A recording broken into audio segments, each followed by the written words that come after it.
وصل صوتك. J'ai déjà eu l'occasion de voir avec Siem comment on pouvait collaborer, je dirais, entre l'Université populaire de Caen et ces associations, parce qu'elle fait beaucoup de choses ici. Et on a arrêté une formule qui consiste à faire venir des intervenants de l'Université populaire de Caen. Ce sont des amis qui, avec moi depuis 15 ans, donnent des cours généreusement et gratuitement.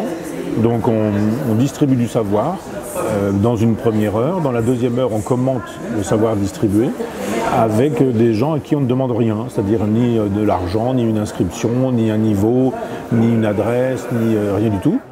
La laïcité, c'est une loi qui surgit dans un moment historique tout à fait particulier. La séparation des églises et de l'État, c'est un moment particulier dans l'histoire de France.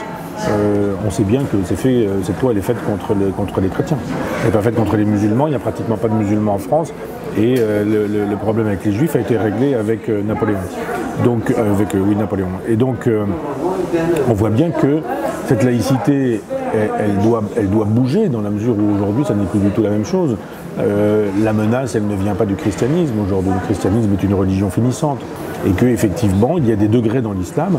Et qu'il y a une majorité de musulmans français qui sont républicains, intégrés à la République, qui défendent les valeurs de la République, qui critiquent le terrorisme, qui sont outrés qu'on puisse faire ça au nom de l'islam. Mais il y a aussi dans l'islam des gens qui pensent le contraire et qui pensent que le djihad rend possible ce genre d'action. Mélenchon c'est une gauche, Benoît Hamon c'est une autre gauche, Poutou et Artaud c'est une autre gauche aussi. Simplement cette gauche-là elle est très jacobine. Elle est très centralisatrice, elle est très autoritaire, elle est très robespierriste, et moi c'est pas ma gauche. C'est-à-dire ma gauche elle n'est pas représentée chez ces gens-là. Ma gauche elle est libertaire, elle est anarchiste, elle est girondine, c'est-à-dire qu'elle est communaliste, elle est rurale et provincialiste, et j'ai pas de candidat moi, je vais pas voter.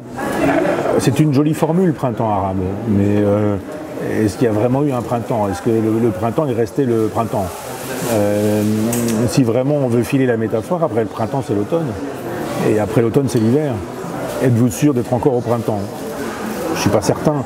Quand je parle avec mes amis tunisiens et que je découvre que les élections sont pipées, qu'on les recule, que les municipales n'ont pas lieu, que des gens donnent de l'argent à d'autres individus et qu'on vote pour ces gens-là parce qu'ils vous donnent de l'argent, un boulot, de quoi manger ou je ne sais quoi, on se dit la démocratie n'était pas au rendez-vous avant la Révolution, ça paraît évident. Est-ce qu'elle est au rendez-vous après la Révolution?